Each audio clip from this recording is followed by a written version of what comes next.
Assalamualaikum warahmatullahi wabarakatuh. Bismillahirrahmanirrahim. Bertemu lagi kita dalam sesi sembang ilmiah bersama saya, Cikgu Zainal, yang setia bersama anda untuk membantu anda dapat kefahaman yang jelas tentang persediaan menjadi tamu Allah dalam kerja-kerja ibadah umrah. Untuk kali ini kita akan membicarakan khusus tentang tata cara mengerjakan umrah yang kedua, iaitu apa dia, Puan Marzia? Berniat ihram di Berniat miqat. ihram di miqat. Untuk pengetahuan bersama, miqat, berniat ihram di miqat ini ialah wajib umrah yang mesti kita sempurnakan. Jika tidak, umrah kita sah, tetapi kita berdosa jika kita tinggalkan dengan sengaja atau lupa atau jahil. Kita di sini terdapat dua tempat miqat yang utama bagi kita. Yang pertama, apa dia, Puan Marzia? Di Karnul Manazil dari Kuala Lumpur, atas pesawat 40 minit sebelum sampai ke LT Jeddah. Ya, ini ialah bagi jemaah umrah yang masuk menunaikan umrah dengan terus ke Mekah. Ya, dia akan naik pesawat dari Kuala Lumpur dan 40 minit sebelum sampai ke King Abdul Aziz International Airport, Jeddah. Di situ dia telah tiba di miqat yang bernama Karnul Manazil. Ya, jadi akan dimaklumkan oleh pramugari-pramugara yang bertugas sebanyak 3 kali. Ambil perhatian. Pertama kali itu diingatkannya, kita akan menghampiri miqat dalam masa 30 minit lagi. Kemudian kali kedua, dia akan umum lagi 15 minit. Kali yang ketiga, dia akan umumkan, sekarang kita betul-betul telah berada di miqat. Sila berniat umrah. Jangan tunggu yang ketiga. Play safe. Ambil yang pertama tu dah mula berniat. Takut nanti bila kita berniat pada pengumuman yang ketiga, al-maklum kapal terbang ni dia berdesuk laju.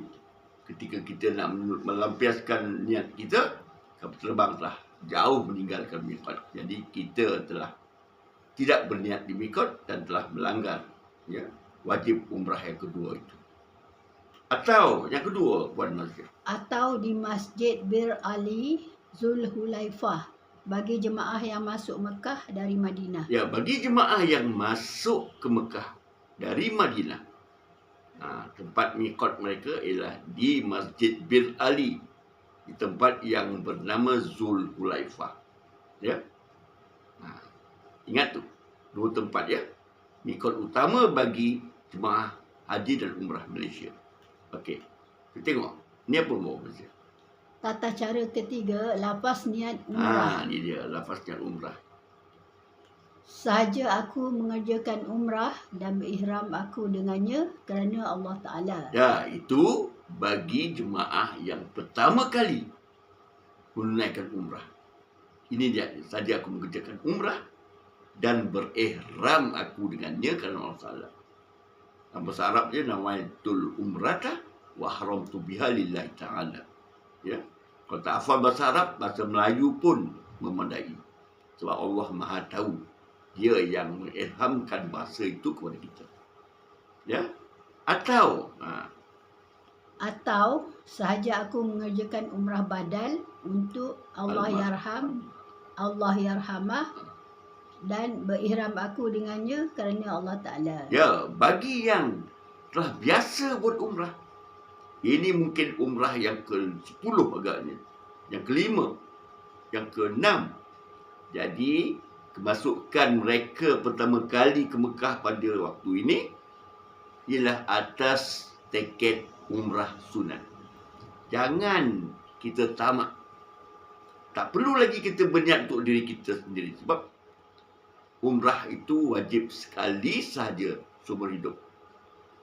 Jadi, kita badalkan dia, kita hadiahkan umrah kita itu kepada Allah yarhamah, almarhumah yang kita sayangi yang telah kembali ke rahmatullah, yang tak pernah mengerjakan umrah. Datuk Nenek Mandan sebutkan namanya. Sahaja aku mengerjakan umrah badal untuk almarhum atau almarhumah. Sebut nama dia. Seorang saja, jangan banyak-banyak. Ini bukan tahlil arwah. Dan berihram aku dengannya. Sekali lagi saya ulang. Sahaja aku mengerjakan umrah badal untuk almarhum. Contohnya, Abu bin Ismail contohnya. Dan berihram aku dengannya. Allah Ta'ala. Ya. Jadi, mungkin juga kita nak badalkan kepada almarhum nenek kita. Sebutkan nama dia. Ya. Itu dia. Mereka mendapat umrahnya, kita mendapat pahalanya. Kita tak rugi. Ya. Alangkah bahagianya almarhum atau almarhumah itu mendapat umrah daripada kita. Ya. Sebagai rasa kasih sayang kita pada mereka. Okey. Seterusnya pada Masjid. Niat bersyarat bagi wanita. Niat bersyarat ni bagi wanita yang haid, bagi wanita ketika suci, ketika dia sedang huzur, ya, niat bersyarat. Tapi kita dah kupas niat bersyarat ini dengan panjang lebar dalam siri yang lalu. Jadi sila rujuk balik. Ya, dan secara umumnya saya ingatkan juga niat bersyarat ini, ya, saja aku mengerjakan umrah dan berihram aku dengannya kerana Allah Ta'ala, sekiranya aku terhalang, aku jadi halal. Ya, rujuk balik. Sebab saya telah, ya, bincangkan tajuk niat ini dengan begitu panjang lebar. Sila rujuk balik. Ya, inilah kelebihan kita menonton melalui YouTube channel ini. Kita boleh ulang tonton berkali-kali. Okey. Apa lagi seterusnya, Pak Mazia? Rujuk buku nota. Ya, rujuk buku nota. Buku nota kita ni lah dia. Ya, YouTube channel saya. Okey? Baik. Okey. Seterusnya apa, Pak Mazia? Tata cara keempat. Apa dia tu? Menjaga 13 pantang larang ihram. Ya, sebaik saja kita melafazkan niat nawaitul umrah wa aratu billahi ta'ala, saja aku mengerjakan umrah dan berihram dan aku dengannya, sama ada umrah rukun, umrah sunat atau umrah badal, menyalalah 13 lampu yang merupakan lampu pantang larang ihram, yang akan padam hanya bila sebaik saja kita menggunting sekurang-kurangnya 3 helai rambut kita masa tahallul. Ingat ni, pantang, ya.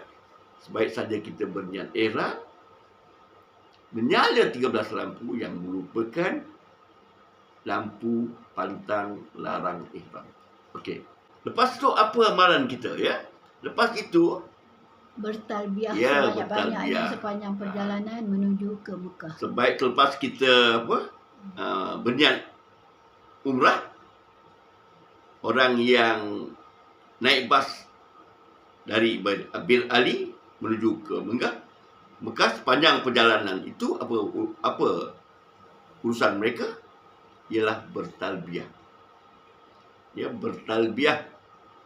Tapi dalam pesawat kapal terbang, kalau kita naik kapal terbang yang komersial, tidak ada peluang kita bertalbiah, kita bertalbiah dalam hati. Tapi kalau kita naik kapal terbang yang chartered, ya, jadi ada ustaznya yang akan memimpin bacaan talbiah ini, ya. Saya bayangkan sikit talbiah ni macam mana, ya.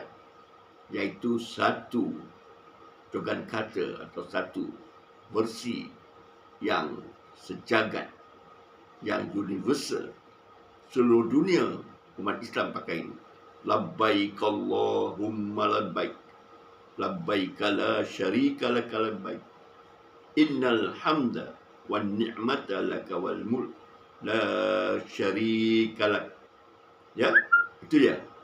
InsyaAllah dalam siri yang akan datang kita akan bincangkan tentang talbiah ini secara menyeluruh, dan komprehensif dan detail. Ya, untuk kali ini saya bayangkan saja apa makna talbiyah. Jadi sepanjang perjalanan kita menuju Mekah, sama ada naik bas, naik train, naik pesawat, kita bertalbiyah. Tak dapat ramai-ramai, kita bertalbiyah sendiri. Banyak versi talbiyah, ya. Ada versi Raihan, ada versi Opik. Pilihlah yang mana satu yang suka. Talbiyah, ya. Sebab talbiyah inilah senjata yang ampuh sekali untuk menahan bisikan dan gangguan iblis dan syaitan yang tidak akan redha sama sekali kita mengunjungi Baitullah untuk mengerjakan umrah, untuk mengabdikan diri kita dalam ibadah umrah kepada Allah Subhanahu. Ya, kita jumpa lagi dalam siri akan datang. Setia bersama saya, follow, like dan subscribe. Dan saya serta Puan Hajah Marjah sentiasa membantu anda agar anda dapat melakukan ibadah umrah yang sebaiknya, yang bertaraf Super A dan berstatus mabrurah di sisi Allah Subhanahu wa taala. Sekian, selamat, kita jumpa lagi dalam siri akan datang. Salam kasih mesra daripada saya dan Hajah Marjah. Wallahu a'lam. Assalamualaikum warahmatullahi wabarakatuh.